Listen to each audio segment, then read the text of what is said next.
That is Seven Nation Army, of course, and by the end of this video, I'll have you playing it no problem whatsoever. We're not even going to need to read any tab or read any music whatsoever.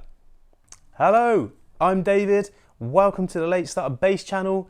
And if you are a beginner on bass guitar or coming back to it maybe a little bit later in life, you are in exactly the right place.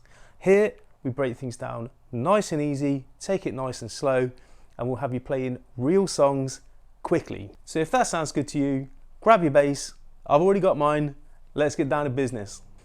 Here we are, Seven Nation Army. Now before we get started, yes, of course, there's no bass in the actual record. We know, guys. Let's get over that straight away. It's still a cool riff to learn on the bass guitar, and if you play this riff, it's very unlikely that the people in the room with you are not going to know exactly what you're playing as soon as you do it. So let's get down to business. Main riff, okay? So there's one riff that goes throughout the whole song. We might as well get straight into that first. And there's two different ways to play it. I'll show you the first way. We're going to play E, and we're going to play it on fret number 7 on the A string. We've got to slide up to that as well. That's how it make it sound authentic. And then we're going to play one more note on that E. And then we're going to use our pinky to stretch over to fret number 10, which is the G. It's right here, fret number 10 on the A string. Now, if you're not sure about the names of notes and where they live on the bass guitar, don't worry about it. I've got you covered. Have a look in the description down below. You'll see there's a free PDF you can download, and it's got the names of every note on the neck of the bass guitar for you to take away and learn in your own time. But here we go. Takes us to the G. Next, we're going to go back to that E. It's okay. So we're just going to bounce off that G, and we're going to go straight back to the E. Yes, the pinky, the forefinger stretch here is definitely the preferred choice. You could even play this riff with one finger if you wanted to. But I would always tell my students to use this forefinger stretch as much as possible. This is a classic example. It's perfect 4-fret stretch away. So I'd like you to be using your pinky, but again, don't beat yourself up if it's a bit of a stretch for now. Just do your best. That takes us to our next note, is going to be the D, played here at fret number 5 on the A string. And then we're going to go to the C, which is fret number 3 on the A string. And then one last note takes us to the B, fret number 2 on the A string. Let's put that together real slow.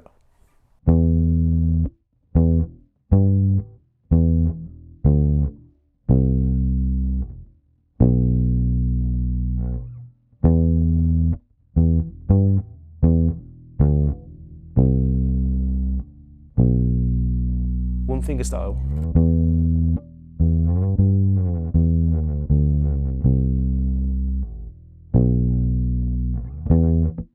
Okay, so there we have it.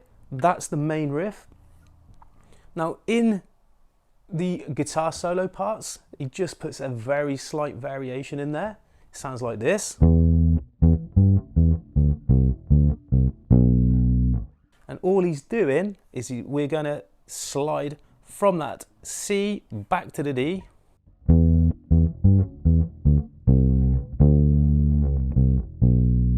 Okay, it's that very famous riff that everyone knows. It's not a new note, it's just going back the way we came before we finish off what we were going to do all the other times we played the riff. So here we go. Full speed this time.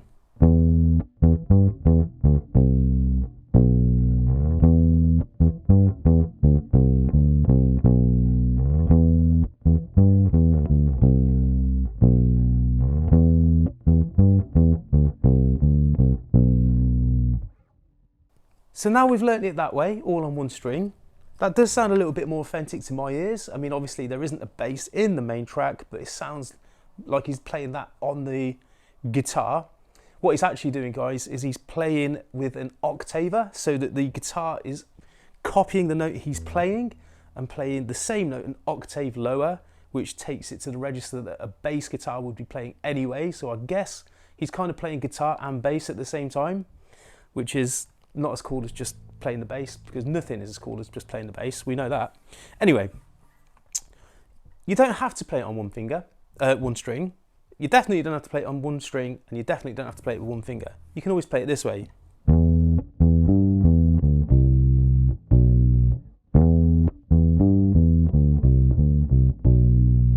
So this way, my hand doesn't need to move at all. I can keep my hand exactly where it started, and it's not going to move from that position. We're going to still start on fret number 7 on the A string for that E. But this time when we play the G, we're going to play it here. Fret number 5 on the D string. And then the D is in the same position. And the C and the B are here on the E string, fret number 8 and 7.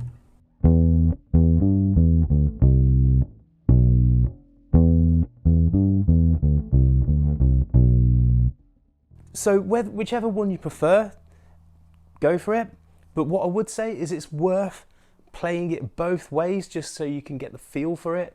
And it will also help you learn a little bit about how the fretboard is laid out and how you can find the same note in different places on the neck of the instrument.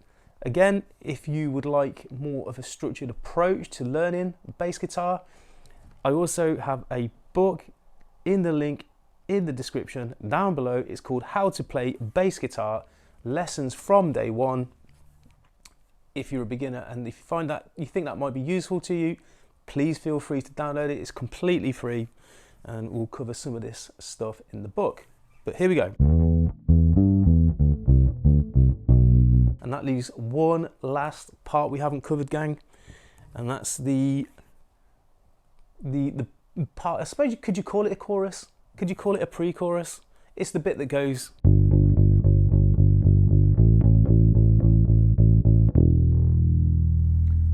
Right? Couldn't be more simple. We're going to play 8 notes on the G right here, fret number 3 on the E string. And then we're going to go ahead and play 8 notes here, fret number 5, that's an A, on the E string. Finished with a big open E. Right, so that's the whole of the song. You got the main riff, there's a little variation to that riff, and then you got the good old and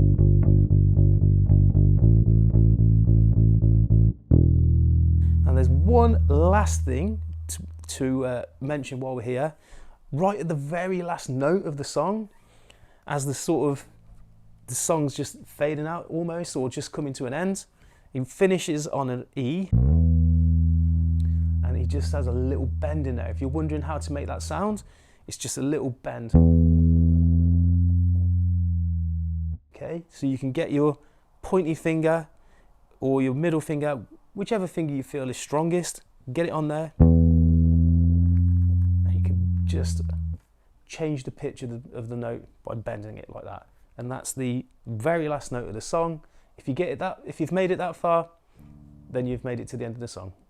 So there it was, Seven Nation Army, played on the guitar, but we can still play it on the bass and it'll sound cool. I hope you enjoyed that, and if you did, don't forget to hit the like, hit the subscribe buttons. Really helps the channel when we do that, so we appreciate it. Thank you for that. And as I said in the video, if you are interested, I've got a book for beginners. It's called How to Play Bass Guitar, Lessons from Day One, and it's completely free. And I've also got a fretboard map that will give you the name of every note on the neck of the bass, and it's in the link in the description down below, like I say. So if you want it, grab it, and thank you for watching. I will see you in the next video.